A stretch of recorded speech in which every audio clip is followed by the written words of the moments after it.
Welcome Ridge Life. I'm Tim, and today on Ramblings, happy Thanksgiving. That's right, guys. Today is Thanksgiving. Hopefully you all filling your bellies up full of turkey and cranberry sauce and hash brown casserole and green bean casserole and pumpkin pie and pecan pie. No pecans here, guys. Maybe a coconut cream pie. Dressing, giblet gravy, ooh, making me hungry already. I've been busy today, guys. It has been a cold one on the ridge. It is nice now. Look at this, guys. I'm in a short sleeve shirt, some sweatpants, and actually got no socks and Crocs on right now. Man, I am comfortable. It is probably 55 degrees right now. 30 degrees this morning on the ridge. That's right, Elvis. It was cold this morning. Got up to go deer hunting. Ooh, I am very, very lucky usually on Thanksgiving morning, deer hunting on the ridge. So far this year, I've been out, Gingy and I have been out hunting, a couple weekends, few weekends, almost none during the week. I've had shutdowns at work, the time change, so there's like get home, leave in the morning for work, it's dark, get home, it's right at dark. So no hunting during the week for me, so what little weekends hunting I can get done, I get done. And Gingy's been going with me. We've been having a blast. But she wasn't here today. Last night, her daughter came in, and she's spending Thanksgiving with her daughter last night and today. She'll be coming over here later this evening and spend some Thanksgiving with me and Grandma Carol. And this Sunday, today's Thursday, Thanksgiving. Sunday, all my kids are coming over. Jen's going to be here. Unfortunately, her daughter is not going to get to attend. She has to go back to where she lives in Arkansas. So we'll have a good old family dinner here on the ridge at Grandma Carol's cabin. It'll be me, my son Tyler, his girlfriend, and her daughter. It'll be Alyssa and Adelie, my sweet little Adelie. It'll be Morgan coming up from Mississippi State. And of course, Grandma Carol, me, and Gin. Gonna have all kinds of turkey and dressing and desserts. Gonna be so good.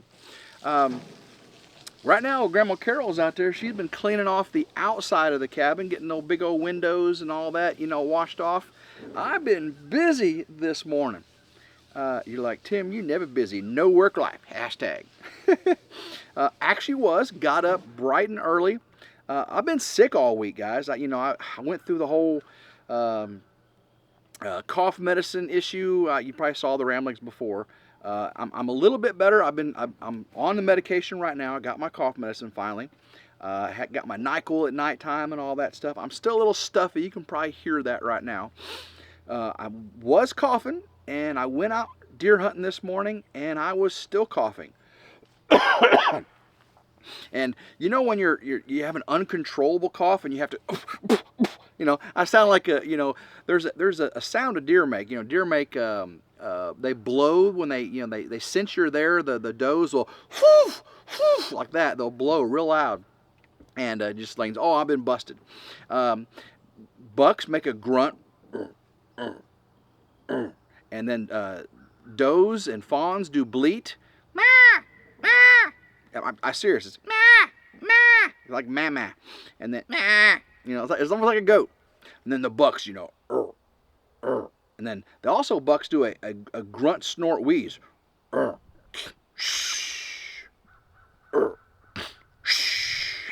And that's what I sounded like in the woods this morning. I was just making all kinds of noise. I was like, I ain't never going to see a deer. But every 15 minutes, I'd have to cough or something, clear my throat. It was pretty terrible. It was cold, 30 degrees, frost everywhere. Got up, and I'm hunting on that back 30, way as far. So it took me a good old long walk out there, and got in the, I had everything unzipped when I got out there.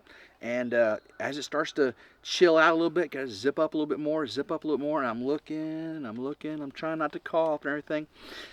And then the sun comes up. Oh my gosh, sun comes up in the east. It's just so beautiful.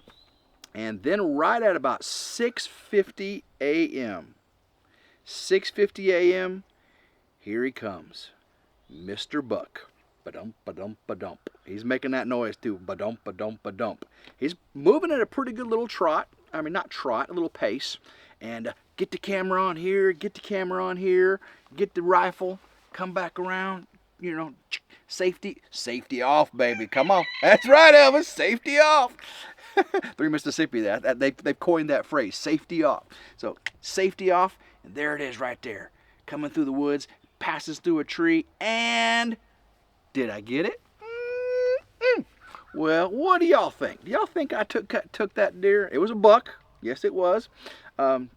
We've let about 20 deer go by this season. You know, we've been out, 5 or 6 times hunting. Me and Jen, or me by myself a couple times, but 5 or 6 times, all I've been in the woods. Let 20 deer-ish pass. Well, this morning, Thanksgiving morning, I'm like, no, I need some deer for the freezer.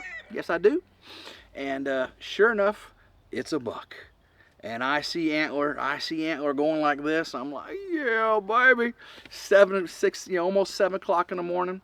And I let that smoke pole go, pa-dow, right down the center. Ooh, right in the shoulder. That deer went down. Got it all, well, got most of it on video. I'll have a video out on RidgeLife of these first few hunts in this Thanksgiving harvest here out very, very soon for you. I actually was editing just a minute ago before I came out here. Got that deer, walked out. It dropped right where it was. Didn't have to blood trail it. Didn't have to do nothing. So drug it back. Had to go get the 4-wheeler, the Kubota side by side, still out of commission. Tried to get the tire replaced, and the replacement tire I had's got a little bead damage, and the place wouldn't do it. So I still got to do that tire myself. I got to break the bead to get the new one on. But you know how that stuff goes. But so I got the 4-wheeler, and I went up, got the deer, brought it back, used the tractor with a gambrel, hoisted it up, skinned the deer, quartered it up, got the loin and the tenderloin and the sirloin and every other loin. I got the rounds and all that, got it all cut up, got it all cleaned up. And this time I'm using my Set Power electric cooler, okay? Normally I wet age. I've got videos on my food processing on RidgeLife. Wild game processing on how I wet age. I get a cooler of ice, I put the meat in there, I tilt the cooler, drain open, keep it in there, keep it cool. Do that for a couple weeks. This time I'm going to use that Set Power electric cooler. No ice. I've got a basket in the bottom so anything that drips can be below the meat. I've got the meat stacked up in there, a little bit of air around the sides, and I'm going to keep it at 35 degrees. And while I'm waiting for the CWD, chronic wasting disease testing, to take place, I'm going to take the head, drop it off, and they tell me it's negative or positive. They tell me if it's negative, I'll package that meat up, finish processing it, getting it all vacuum sealed. And if it's positive for CWD, well, we'll just have to see what I can do with the meat then. But this is kind of a semi-dry age. The meat is touching. It's not hanging independent, so the meat is touching. But the outside is got some air around it, and I'm keeping it at 35 degrees, and so I'll have a little bit of shrinkage and drying on the outside edges. I got most of the tenderloin and the back straps in the center, so that I won't have much drying of that. It'll just be cool aging. We'll see how it goes. It's my first time doing it this way. It's kind of a pseudo wet age, pseudo dry age. It's touching each other, so it's wet, but it's not in ice. And it's not hanging, so it's not completely dry. So it's a pseudo. It's a RidgeLife age. That's what I'm going to call it now.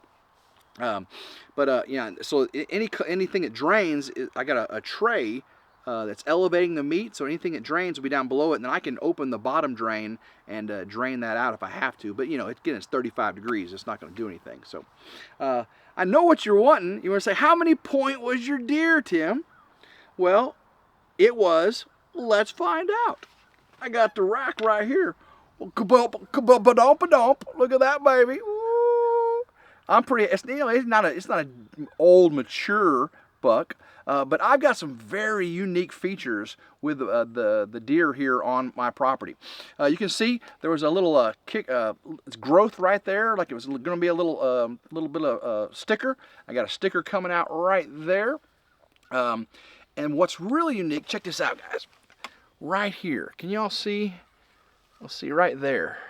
It looks like an acorn. Sometimes on the brow tines, on my deer here on the ridge, they have it flattens out like an acorn on the end of the spike of the brow tine. And it's a pretty cool. Let's see if you can see that right there. Pretty cool. I know the camera's trying to focus on I gotta get the rest of the meat off around this, and I'm gonna put this on a wall plaque. You cover this up with leather, and you have a wood plaque behind it. And it's 8-point. 1, 2, 3, 4, 5, 6, 7, 8. Little split right there. This guy actually may have been a little older than he looks by size. Because I'm seeing some signs, you know, with the little stickers and the way everything's drawn, that he could have been a little bit older and maybe on the way down. But his body wasn't that big, though, so I think he was a young buck. But just a lot of character. I got the antlers and the deer I've got here on the ridge definitely have some character to them. I have a couple that almost palmated like a moose. You know how moose have their antlers are palm. They're hollow and they're flat. I've got a couple of them that are actually palmated. It's very, very cool. But very, very proud with that harvest. I did, so I got it all packaged up. I got the loins, the back strap, and all that stuff. And I got to go take the head, drop it off at the cooler to get the chronic wasting disease testing. I'll do that here in just a little bit. Jen should be showing up anytime, and I'll probably let her ride up to the lake with me where that chronic wasting disease testing cooler is. You just put your deer head in there. I got the antlers cut off, obviously, and you put it in a bag. You put your confirmation number and everything on there. About a week to 2 weeks, they let you know. I really hope it comes back with less than 2 weeks. I really don't like aging my deer more than 2 weeks. I've gone as long as 3, almost 4 weeks. Deer really doesn't need that much aging, especially the loins and the tenderloin. It's very, very tender to begin with. And if you get all the fat, all the tallow, all that stuff off there, there's your wild game taste, you know, is in that tallow, right? So venison really does not need to be aged that much like beef does, but it helps to do a little bit. You lose a little bit of flavor and you gain a little bit of tenderness when you age it. That's how it works. So if you don't like the venison flavor, age it a little bit longer and you'll get a little more of a bland meat, very, very tender meat. But guys, I'm super excited. I'm hoping all of y'all are really giving thanks this year. This has been a rough year for me, Tim at RidgeLife. Living in the Ridge crib here on the ridge, going from almost a 5,000 square foot house on 7 acres in the front and 30.45 in the back, to now living in a little, you know, 180, or gosh, not even 180, it's 18 foot, less than 100 square foot, you know, camper trailer. But I'm still thankful for it. I've got a place to sleep. You know, I got Grandma Carol right there next door in the log cabin, cooking me dinner almost. I'm doing laundry. You know, I got laundry I do over there. I got Nero over there. Nero is no way Nero would fit. You know, my big Cane Corso dog in that camper. So she takes care of Nero for me. And now I got Jen. My kids are healthy. Tyler's, you know, had some ailments, and I want y'all to pray for Tyler. He's got some stomach issues, but he's doing well. He got a promotion at work. Alyssa is doing well in school and work, and of course Adley, just as sweet as she can be. Morgan's, you know, kicking it. It's in college for civil engineering. It's hard stuff. So continue to pray for him. Pray for all my kids, please. Alyssa, Morgan, Tyler, Adley, my granddaughter, Gavin. You know, that's, you know, my stepson from the previous marriage. I love Gavin. He comes down and eats with us. You know, pray for him as well. All the kids. Pray for Grandma Carol. I'm so thankful for her. Pray for me, please. Jen and her daughter Lauren. I'm just thankful for all the blessings in my life. Not the material blessings, you know, the Harley and the F-250 and all that. Those are just things. They could go away tomorrow. Don't need them. Don't. They're just things. Having a place to lay my head, a little old camper here, you know, a reliable vehicle to get to work. It doesn't matter if it's the SRT or if it's an old Silverado pickup truck like Morgan drives, you know. A way to get to work, a job, to have a job. I'm thankful for a job. I've been with that company for almost 26 years. I'm thankful for my health. You know, I'm 53 years old. I'm in decent health. No major things. Got a little cold right now. It's more of a sinus infection probably. And I got someone that loves me. You know, I got a family. I've got friends. I got family. Oh my goodness, life is good, guys. If you've got any of that, you've got something to be thankful for. If you've got any of those things, even if it's just one, it's something to be thankful for. And guys, this beautiful earth that God's given us, to enjoy the land, enjoy the the harvest, the animals, the gardening, the fruit of your labor. It's just a blessing. I'm just so thankful. I'm just so thankful for everything. You know, life is beautiful. Life's not perfect, but life is beautiful, and I hope you see that in your life as well, guys. So I think Jen will be coming here in just a second, so I'm going to finish this video up, get it uploaded to you. Super excited.